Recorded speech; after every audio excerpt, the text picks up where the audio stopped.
Okay, let's unpack this. You shared quite a stack of sources with us, articles, some research papers, even your own notes, all focusing on China's economy.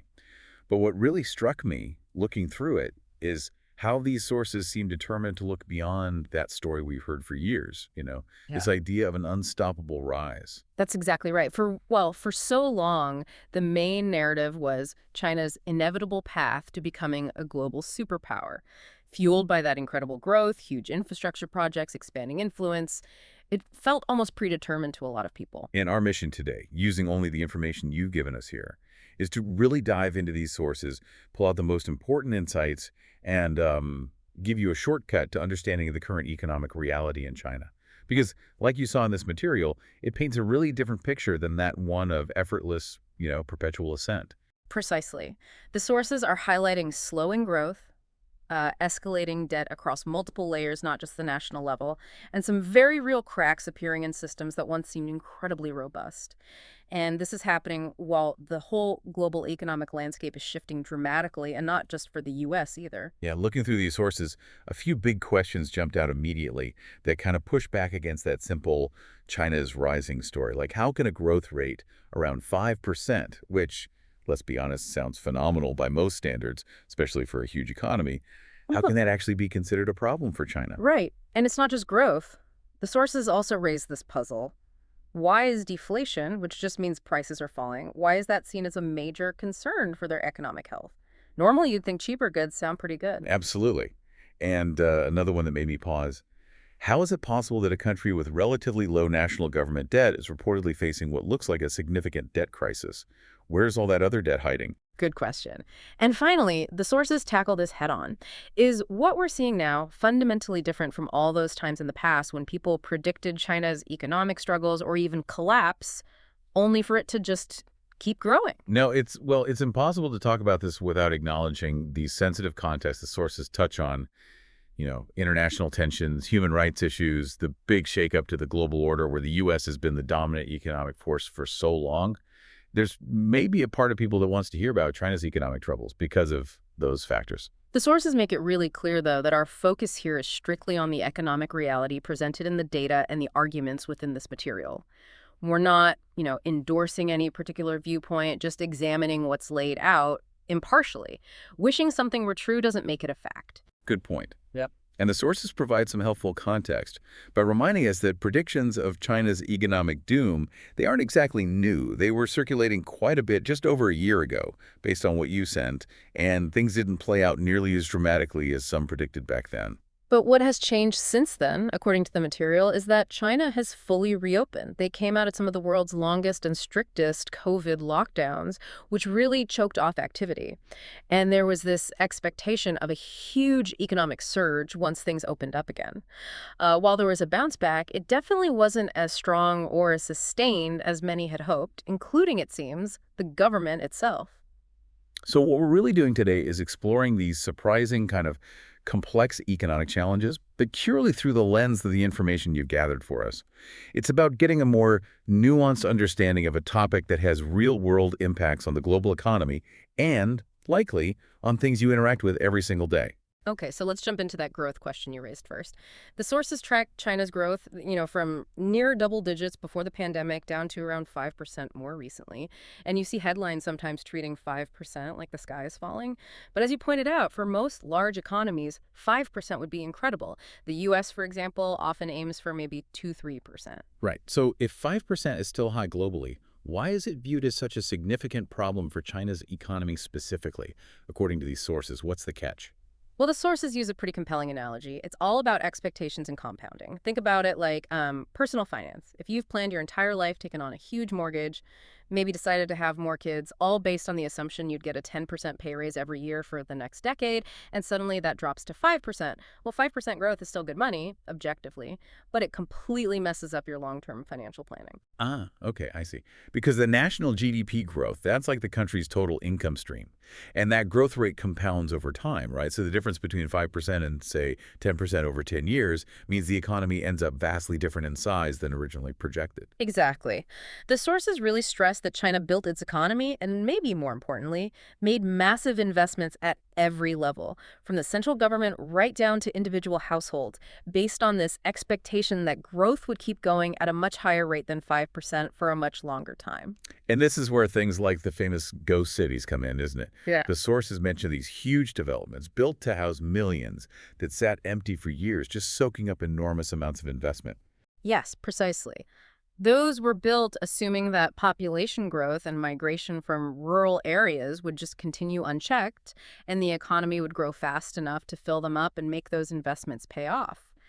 But the sources point out that even before the pandemic, migration to cities was slowing down, and, well, for the first time outside of conflict, China's population was actually decreasing. So the idea that they could just grow into everything they were building, it wasn't really sustainable long term. So shouldn't economists have seen this coming? Or at least question the basic premise a bit more? The sources suggest they should have, yeah.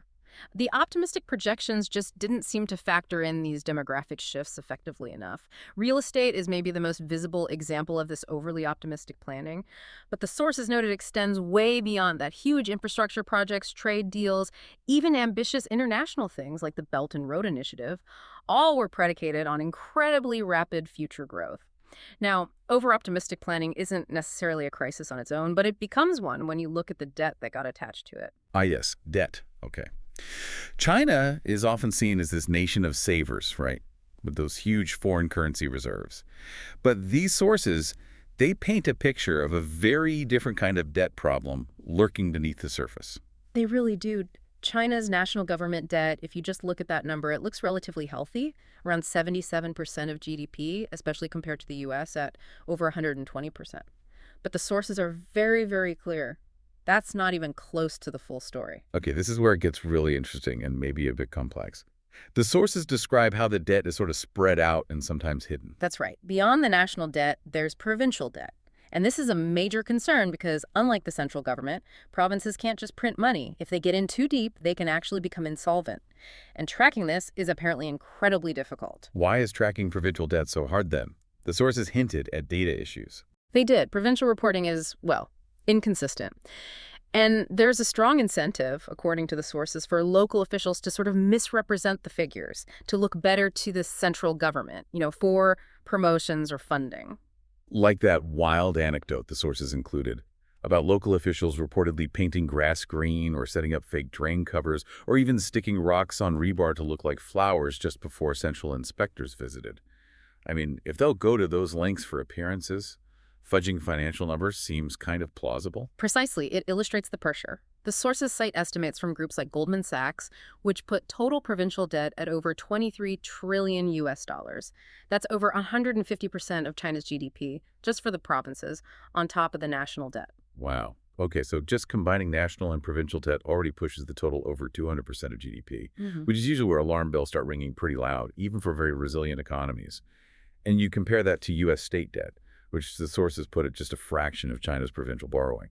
But the debt problem doesn't even stop there. A huge amount of borrowing to fund government-directed projects in China actually happens through state-owned companies, or SOEs, rather than directly showing up on government balance sheets. Right, these massive SOEs.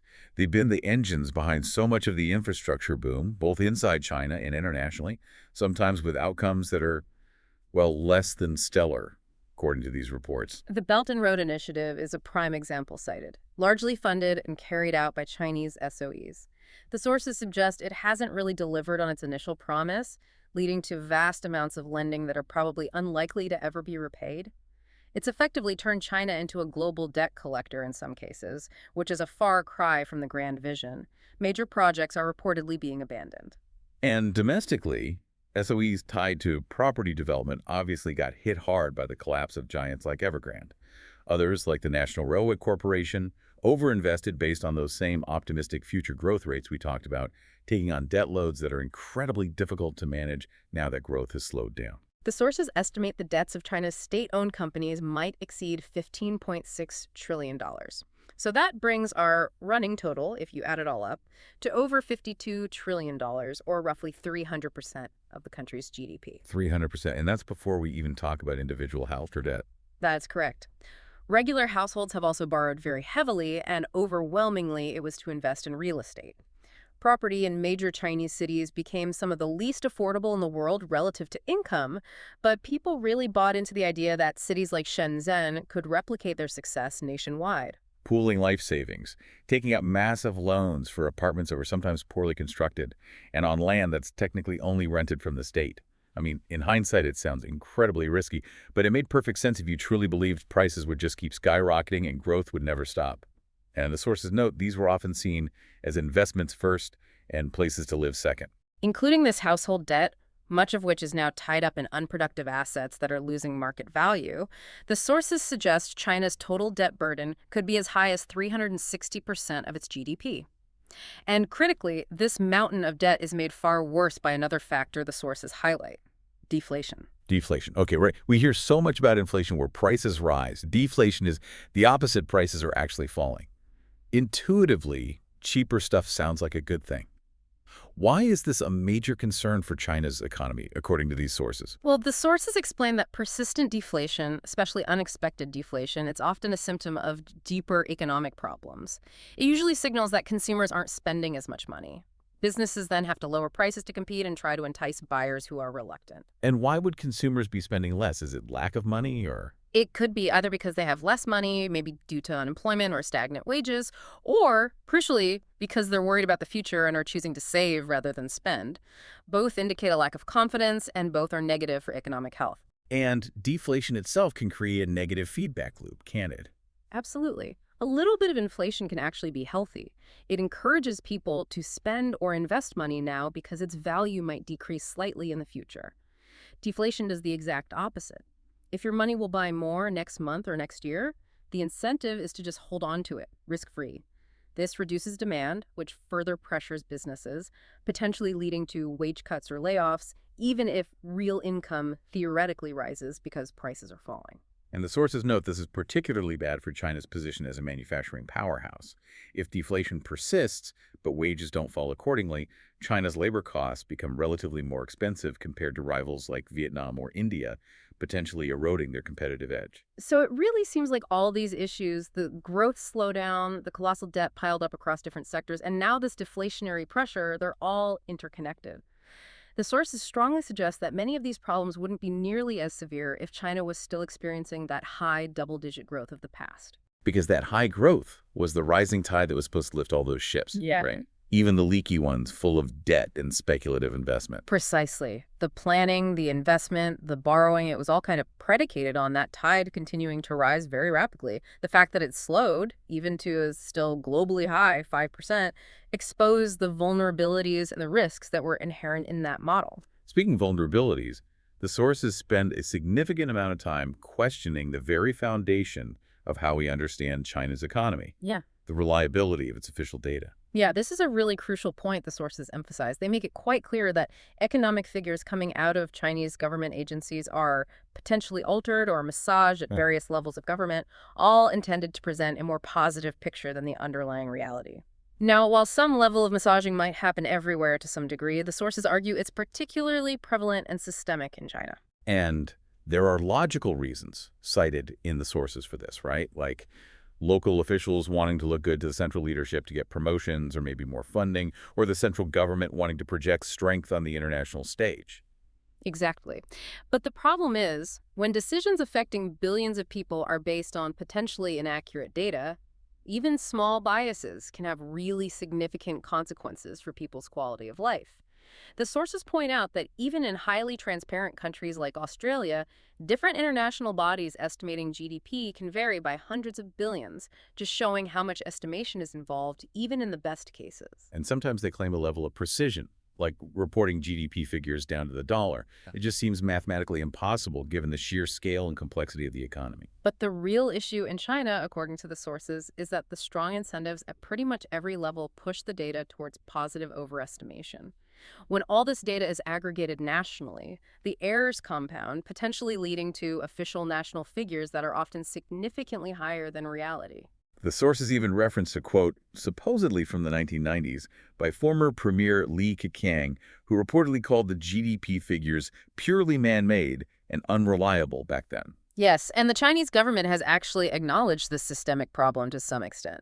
The National Bureau of Statistics states that it makes discretionary adjustments to provincial data to try and account for this overinflation.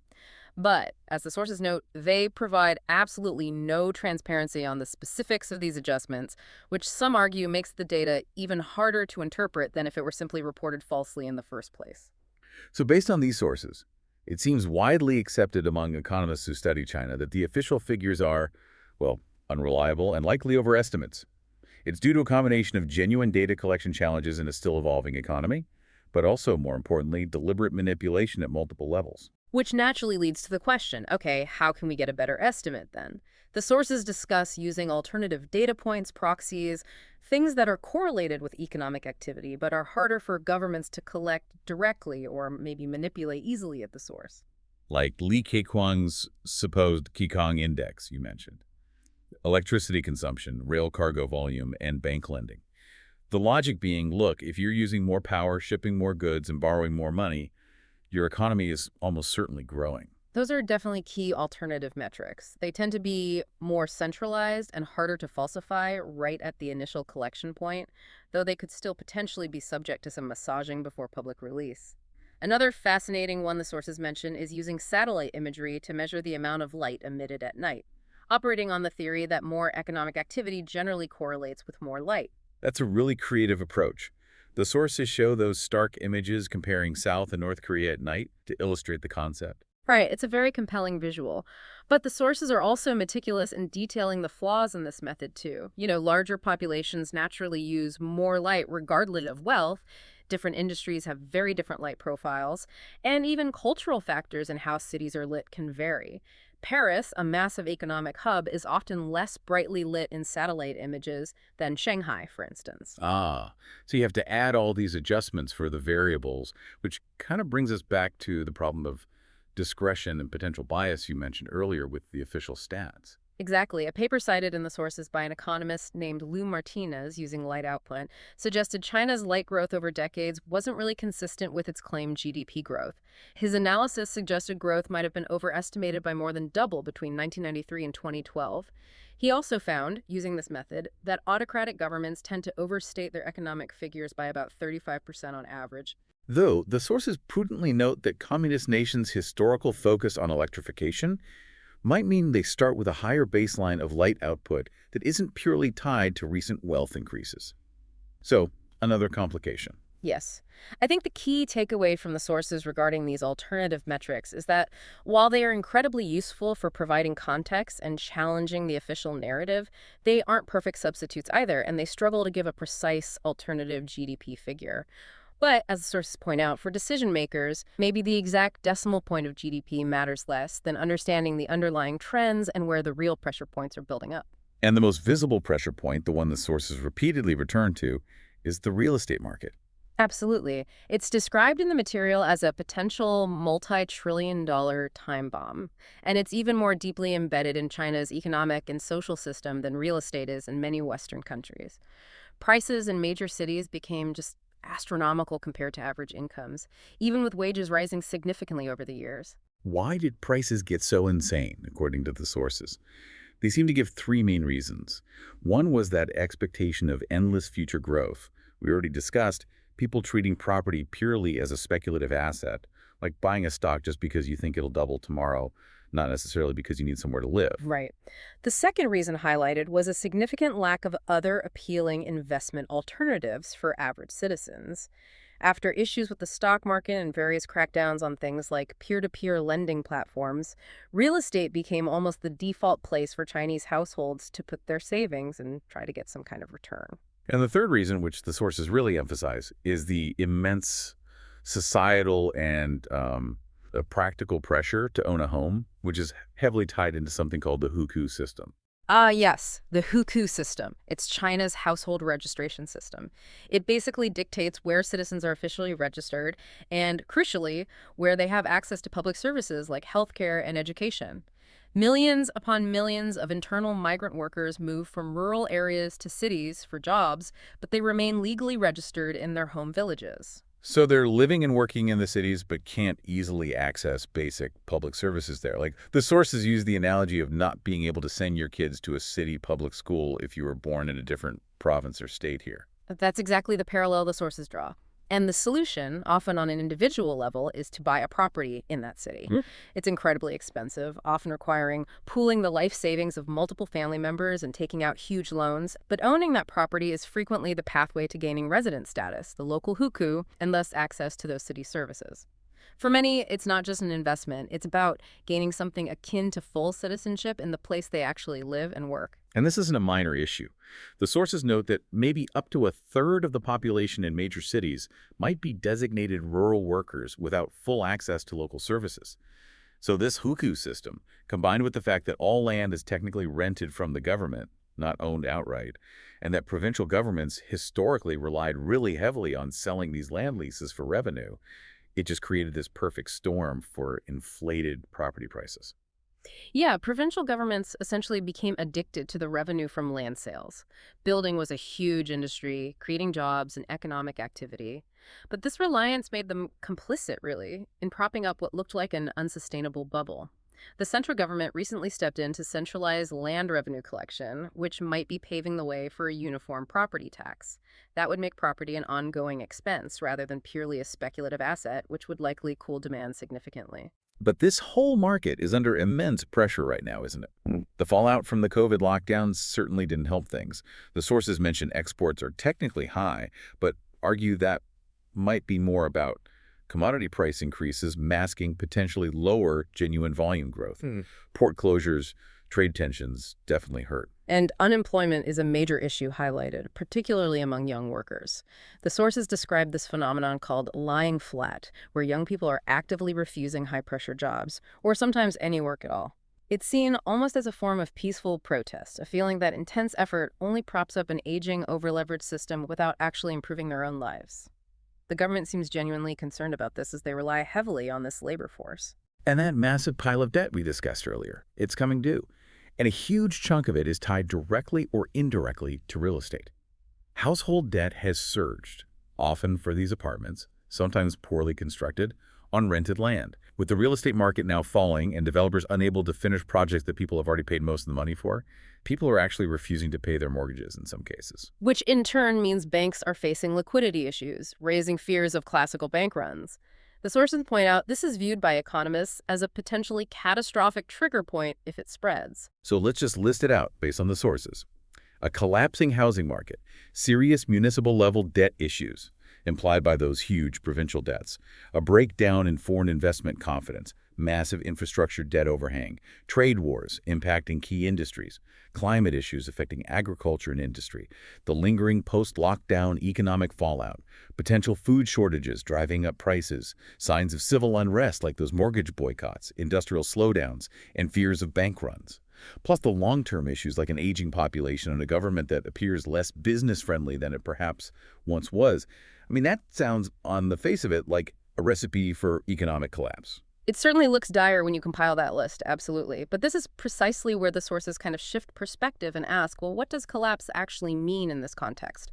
And why do they argue that a total breakdown, like widespread civil disorder or regime change similar to the Arab Spring, is actually unlikely in China, despite all these pressures? Okay, yeah, that's the key question. Given all those pressures we just listed, why would the sources say a total collapse is unlikely? What are the counter-arguments? Well, the sources argue China has some significant shock absorbers built in. Its historical growth trajectory, even slowing, means it can absorb some economic setbacks. A slowdown might even be seen by some internally as a necessary correction, maybe forcing a move away from that over-reliance on real estate and infrastructure towards more sustainable, value-adding sectors like tech, R&D, maybe tourism. Like a chance for the economy to rebalance itself. Yeah. Sort of like a healthy downturn in a normal business cycle, perhaps. Exactly. That's one line of argument presented. And crucially, the sources highlight the Chinese government's immense capacity for control and intervention, especially in the short term. They command the world's largest foreign currency reserves, over $3.4 trillion, according to the sources. So in a crisis, they can inject vast amounts of liquidity through state-owned banks to try and head off bank runs before they really take hold. And they have room for monetary policy maneuvers too, right? They aren't facing the same kind of inflation pressures as the West. That consumer hesitancy and deflation means they can actually afford to lower interest rates, bucking the global trend to try and stimulate the economy. They can use those massive reserves to defend their currency's value if needed. Food security is another area mentioned where those reserves provide resilience. China imports a lot of food, and while global prices are rising, they can afford to spend big to ensure citizens are fed because they understand the potential political consequences of widespread food insecurity. And then there are the non-economic factors the sources point to. The, um, the authoritarian nature of the government and the intense level of surveillance and monitoring of the population mean there just isn't the same space for widespread, organized, regime-threatening civil unrest as there might be in more open societies. Protests over specific issues, like those related to unfinished housing projects, they do happen, but they're often localized and directed at developers or maybe local officials. Often they're appealing to the central government for help rather than demanding systemic change from the central government. The sources suggest the government is actually likely to intervene to resolve specific issues like the mortgage boycotts, especially for those people who paid for homes they aren't receiving. Right, bailing out those specific home buyers and ensuring those projects somehow get completed would serve two purposes. Okay. It injects some needed economic stimulus, but maybe more importantly, it prevents a situation where millions of people feel they have absolutely nothing left to lose, which the sources note is often a critical factor in revolutionary outcomes. So, while the situation is undoubtedly difficult, very challenging, the sources argue that a total collapse, defined as, say, a breakdown of civil order or regime change, is probably improbable. It's due to that combination of China's significant state controls, its vast reserves, the economic resilience gained from decades of growth, even if slowing, and frankly, the lack of easily available nonviolent channels for mass dissent. Okay, so if the sources aren't pointing to a total collapse, are they suggesting maybe the end of the Chinese miracle as we knew it? The end of that really strong, sustained growth? Many economists seem to draw parallels with Japan's post-boom period in the 90s. They do, and the sources agree there are some striking similarities with Japan back then. Really rapid growth fueled by manufacturing and exports, then losing competitive advantage as wages rise, a massively overinflated real estate market that eventually dragged the economy down, and a rapidly aging population. Japan, famously, entered a long period of economic stagnation after its bubble burst. So it seems like China could be heading down a very similar path then, based on that comparison. It certainly could, and the sources definitely explore that possibility. However, they also highlight some crucial distinctions that might mean China's future looks different from Japan's past. Firstly, China is still significantly poorer on a per capita basis than Japan was when its stagnation began in the early 1990s. Japan's GDP per capita back then was around $45,000. China's currently around $10,500. So stagnation for Japan meant a stable, high standard of living was largely maintained for most. Stagnation for China would mean continued poverty or maybe a lower middle income trap for a huge portion of its population. That's a massive difference in the human impact of stagnation. Really puts it in perspective. It really does. The sources also argue China is a much more corrupt and critically less politically representative country than Japan was or is. While Japan is a democracy where citizens can, in theory, vote out a government if economic conditions deteriorate badly, Chinese citizens lack that easy, nonviolent outlet for expressing widespread discontent or pushing for change if economic hardship really starts to mount. And the sources suggest that the level of corruption, which might have ironically greased the wheels of growth during the boom times by, cutting red tape, could actually become corrosive if growth really stops. Wow. Without genuine opportunities for wealth creation, corrupt officials might just resort to extracting wealth from the population instead. So, while predicting the future is always impossible, especially in economics, the sources seem to lean towards the idea that China might not follow Japan's exact trajectory. Instead of a sudden collapse or a stable high-income stagnation, they suggest a slow, potentially more volatile decline might be a more realistic potential outcome. Which brings us back really to the core finding from all these sources you provided. China's economic rise isn't as unstoppable or as smooth as many people once believed. The future trajectory is just highly uncertain. Will it manage to stabilize and find a new, more sustainable growth model? Will it stagnate like Japan, albeit from a much lower starting point? Or could it still somehow eventually surpass the U.S. economically? The sources make it very clear it's not a simple collapse or conquer dichotomy. There are many paths between those extremes. And for you listening, understanding this more nuanced picture is really critical. China's economy isn't just numbers on a spreadsheet. It's the second largest in the world, and it's deeply, deeply intertwined with global trade and supply chains. Just look around you right now. Mm. Chances are many items you interact with every single day were made in China or contain components made there. The health of China's economy, or the challenges it faces, has a tangible impact on daily life everywhere and on the broader global economy. Those economic dependencies, even if they're subtly shifting, are still profoundly real. The sources suggest a total collapse is unlikely, given China's state controls, those massive reserves, and its underlying resilience, but that a slower, perhaps more volatile economic trajectory might be more realistic, potentially drawing parallels but also crucial distinctions to Japan's experience. And this leaves us with a final provocative thought, drawn directly from the source's discussion of potential consequences. What does a slower, potentially more unstable economic path for an economy of China's sheer size and global integration actually imply for the rest of the world? The sources specifically mention potential collateral damage to other economies and the, frankly, concerning implications of a lack of nonviolent outlets for dissent within China if economic tensions continue to build under these kinds of conditions. So maybe consider the difference between wanting a specific outcome for China's economy, perhaps driven by geopolitical feelings or headlines, versus really trying to understand the complex reality presented in these sources and its wider implications for all of us, regardless of borders. Something to think about.